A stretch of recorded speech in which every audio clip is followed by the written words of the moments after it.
Rick Scott. Here's the problem. I want jobs. Charlie Crist.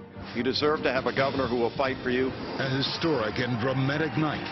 Now, WPDF 25's Commitment 2014 post-debate special.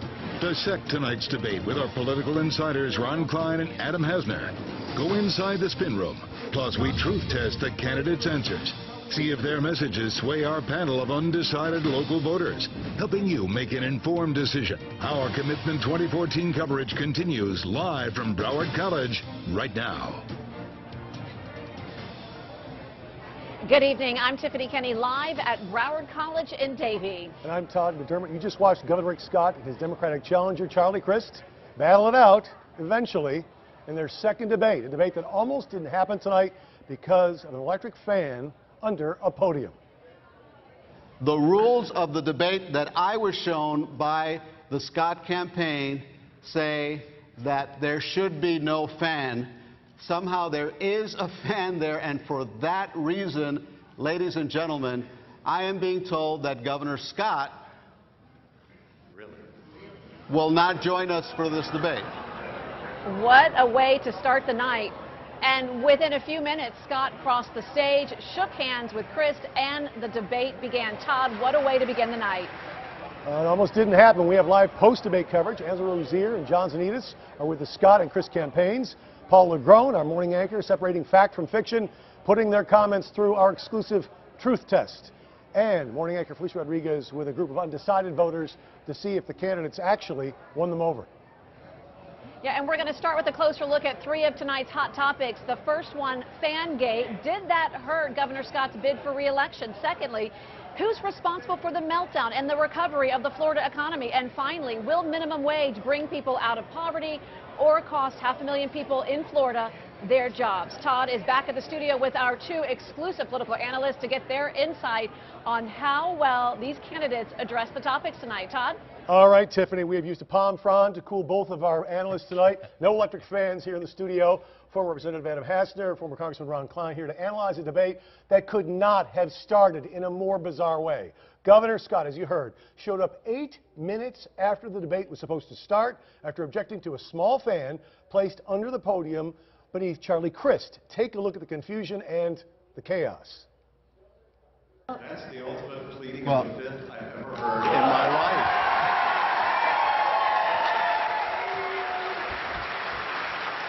Wow. Yeah, it is. No, I'm not.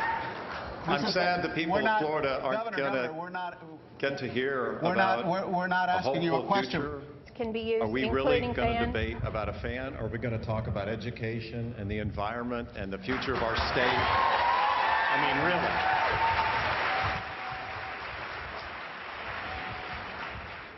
And Governor Scott, why the delay in coming out over a fan? Well, I waited until we figured out if he was going to show up. He said he wasn't going to come to the. He said he was going to come to the debate. So why come out until he's ready? Governor Scott. Again, that comment was made at the end of the debate. Adam Hasner, let's start with you. Did the incumbent governor hurt himself? Did his campaign hurt themselves about a fan that was supposed to keep Charlie Crist, the challenger, cool? Well, I think the biggest winner of the debate tonight was probably Charlie Crist's fan.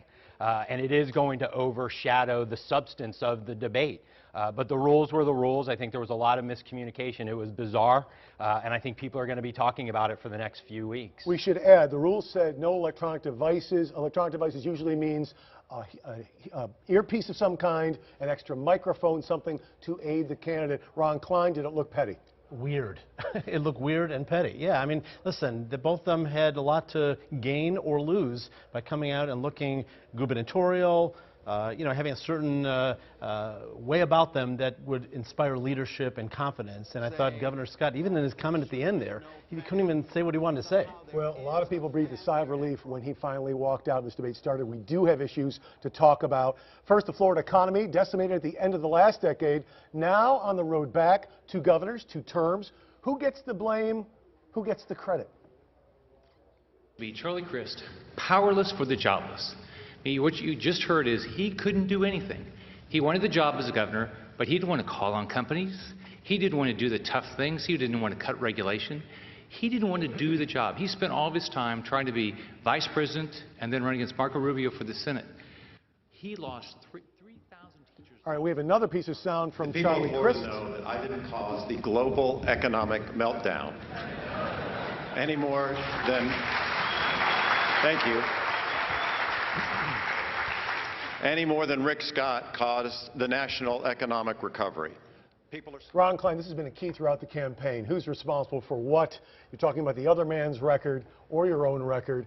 Who got the better of this particular moment? Well, I think Rick Scott all along has been saying he's Mr. Jobs. The question was, he also said he was going to create 700,000 new jobs on top of the natural pattern of recovery, and he's hundreds of thousands of jobs short on that. But he's making this a linchpin of his campaign, and I think Charlie has every right to say, listen, I didn't cause the meltdown internationally, and, you know, if things are getting better now, it's because of a lot of national and international things as well. Adam Hassner, you have election experience. Where does this stand with voters? Where do you think they are honing in on in terms of jobs and the economy? Well, I think it's been the mantra for the Rick Scott team for 4 years now. They've talked about jobs every day, and I think that is a big contrast to Charlie Crist's 4 years. Regardless of what the national economy was doing, Rick Scott has woken up every day trying to recruit companies, trying to create an environment with lower taxes and less regulation, and that's led to Florida beating out the rest of the country in job creation. All right, another economic question, the minimum wage, whether to raise it to over $10 an hour as proposed by President Obama, not passed by the federal government, by the way. It's a question Governor Scott had to be asked 3 times to get any real answer in Friday's debate for Telemundo. It is a key difference between the candidates. The governor did not hesitate in his answer tonight. He voted against minimum wage when he was in the Senate. He didn't think it was the right thing to do, so he voted against it.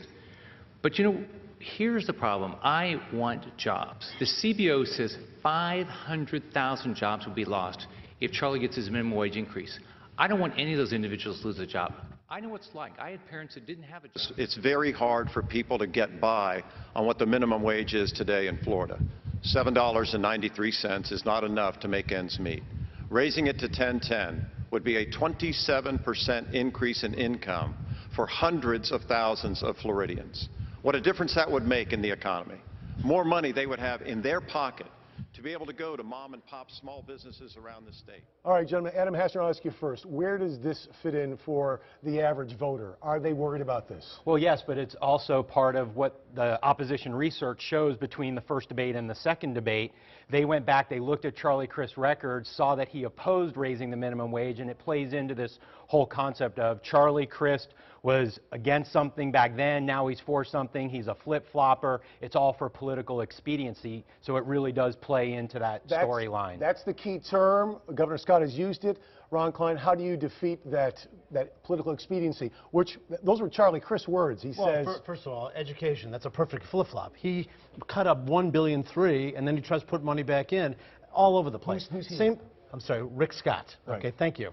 And the Medicaid, another thing. Oh, I'm for it, doesn't lift a finger. You're talking about huge numbers of Floridians that care about that. And the minimum wage is such a gut-level thing for most people. They understand. If you have more money in your pocket, it's more money for the economy. And these studies, you've got all these right-wing conservative groups that come out and say, oh, it's a terrible thing. Most people understand bigger minimum wage is great for the economy, good for the average person. But I think people also understand that employers can't pay it and they'll have to lay people off if they're paying other people. That's not true. That's not true. We're not going to let you go, but you've been under the lights for 10 minutes. We're going to let you get in front of the fans, and we'll be back. Let's go back to Tiffany. And our post-debate special is just getting started. We're just minutes away from checking in with both candidates' campaigns. How do they think Scott and Crist did in tonight's debate? We're going to head to the spin room for some answers. Felice?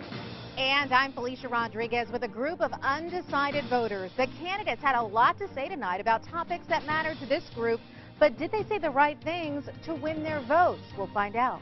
And truth, lie, or somewhere in between. I've been paying very close attention to what the candidates said tonight during this debate, what I found out about education, about trust, and about the economy. Coming your way next, the truth test right here.